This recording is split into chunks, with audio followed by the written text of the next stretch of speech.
Salut tout le monde, c'est Lily. Alors aujourd'hui, on se retrouve dans une nouvelle vidéo. Comme vous pouvez le voir, je suis pas avec Laurence parce que c'est une vidéo que j'avais vraiment hâte de faire. Puis c'est pour ça que Laurence fait beaucoup plus de vidéos ces temps-ci parce que c'est un gros projet que j'organise depuis quand même un bout, depuis la sortie de Five Feet Apart. Si vous n'avez pas vu le film, dans le fond, c'est deux fibroses kystiques qui tombent amoureux. Et je voulais parler, dans le fond, de la fibrose cystique parce que c'est ma maladie. J'ai une maladie, la fibrose cystique, qui, cette maladie-là, attaque les poumons, le pancréas, les intestins, le nez, les oreilles, tous les organes qui peuvent avoir du mucus. Quand j'ai trop de mucus dans les intestins, ça fait des blocages intestinaux. Il y a trop de mucus dans mon pancréas, donc je dois prendre des médicaments pour pouvoir digérer. Dans mes poumons, quand il y a trop de mucus, je fais des infections aux poumons, ce qui fait que je peux être hospitalisée. Puis tout ça à cause d'un rhume, ça peut faire une hospitalisation. Dans mon nez, je dois faire un lavage du nez, des oreilles et tout, à cause de pas pouvoir vouloir me faire opérer au nez ou aux oreilles parce que ça serait comme plate. Donc, je voulais vraiment parler de comment je me ressentais dans cette situation-là. Je vais vous apporter avec moi à l'hôpital pour que vous allez voir comment ça se passe et tout. Puis, dans le fond, vous allez vivre un peu dans comment c'est être une fibrose cystique pour les gens qui se le demandent c'est quoi, dans le fond. Donc, j'espère que vous allez aimer la vidéo. Puis, voilà. Il est présentement 11h30 du soir. On est dimanche. Lundi, j'ai de l'école. Puis mes poumons vont vraiment pas bien en ce moment, donc je dois aller à l'hôpital. Fait que c'est ça. Allô, on est le lendemain de ma magnifique soirée, nuit à l'hôpital. J'ai pas voulu filmer quand j'étais à l'hôpital parce que la plupart du temps, je pleurais, puis là, les médecins étaient avec moi. Donc, c'est pour ça. Puis, je suis revenue à 10h aujourd'hui. J'ai passé la nuit là. Puis, c'est ça. Ils m'ont dit que je prendrais des antibiotiques de maison. Puis, si ça marchait pas, on prendrait des antibiotiques intraveineux. Donc, c'est ça. Fait que là, on va attendre dans 3-4 jours, savoir comment ça va, s'il faut le faire par intraveineux. Donc, allô, on est de retour à l'hôpital après 3-4 jours. Puis, dans le fond, je devrais me refaire hospitaliser parce que les antibiotiques de maison, ça ne marche pas.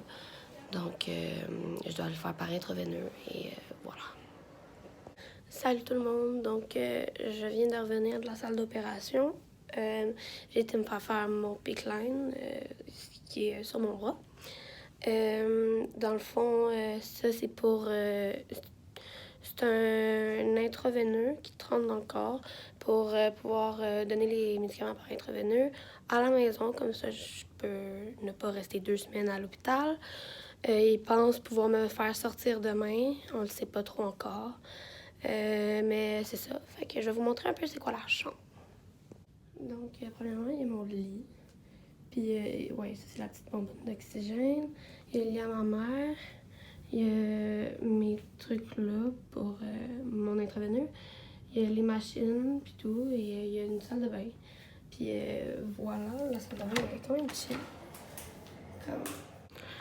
Donc, dans le fond, c'est la 2e fois en 2 mois que je me fais faire un PICC line. Parce que j'ai attrapé un rhume et mon rhume s'est rendu en infection. Et donc, c'est pour ça que je me fais hospitaliser. Mais si, mettons, je serais une personne qui n'aurait pas la fibrose cystique, ça serait vraiment... J'aurais juste eu un rhume, puis ça aurait fini là. J'aurais continué, mais là, c'est encore plus difficile parce que avec l'école, je dois gérer l'école, ma santé et tout.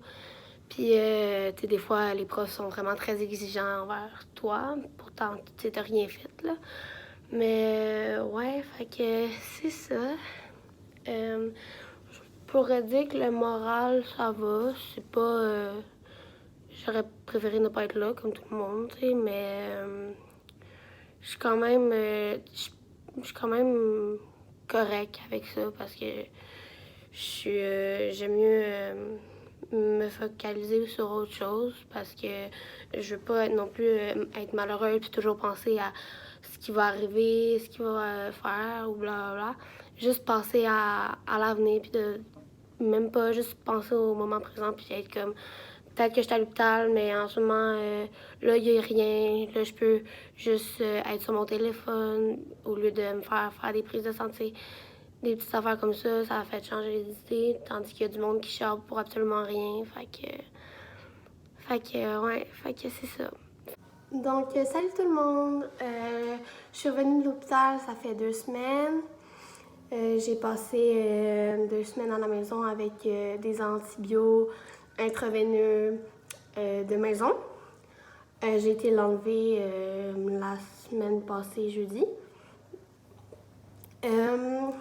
J'ai pas filmé durant ces 2 semaines-là parce que je préférais être dans mes devoirs et rester concentrée sur moi-même moralement parce que c'était quand même très difficile. Parce que vu que je suis au secondaire, le fait d'être avec des antibiotiques intraveineux, que ça paraît que tu as quelque chose, puis que tu te fais poser tout le temps des questions.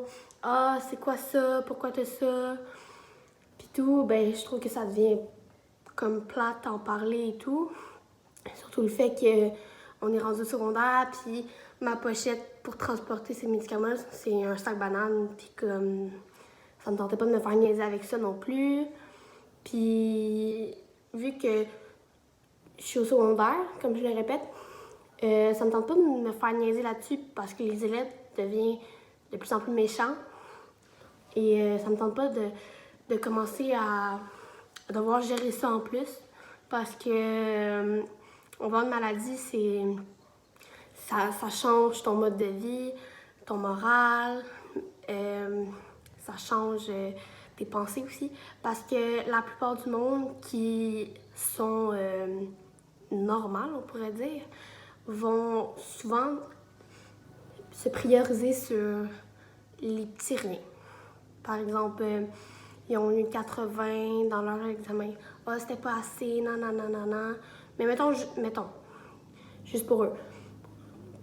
Ou, oh mon Dieu, j'ai, mettons, quelqu'un de normal. Ah, j'ai pas fait ci aujourd'hui. Ah, je suis tellement déprimée. Comme, au lieu de te concentrer sur les affaires négatives, tu pourrais penser aux affaires positives. Puis moi, ce que la maladie m'a appris, c'est que même si t'es malade,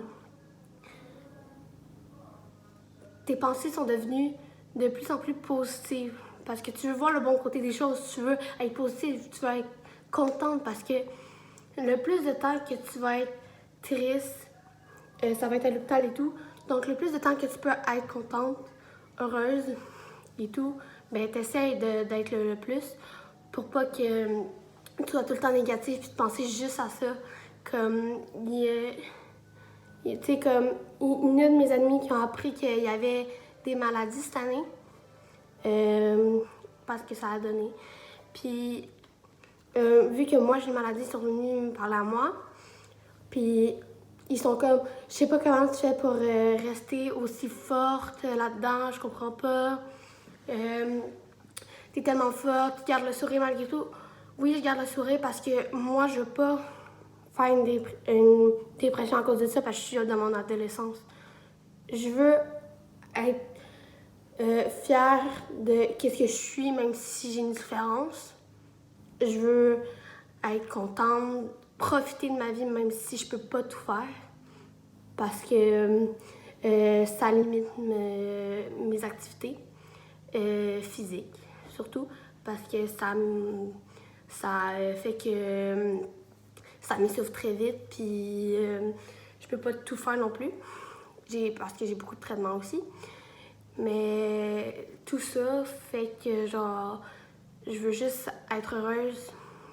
Puis je pense que c'est une bonne leçon à donner, à dire quand quelqu'un a une maladie, de dire ça à une personne qui est normale, comme je le répète. De rester juste positif, puis de voir le bon côté des choses, dans le fond. Fait que c'est ça. J'espère que vous avez aimé la vidéo. Que si vous voulez que je fasse d'autres vidéos par rapport à ma maladie, écrivez-le en commentaire. Likez, abonnez-vous aux 2 filles du bois. Puis c'est ça. Donc, bye!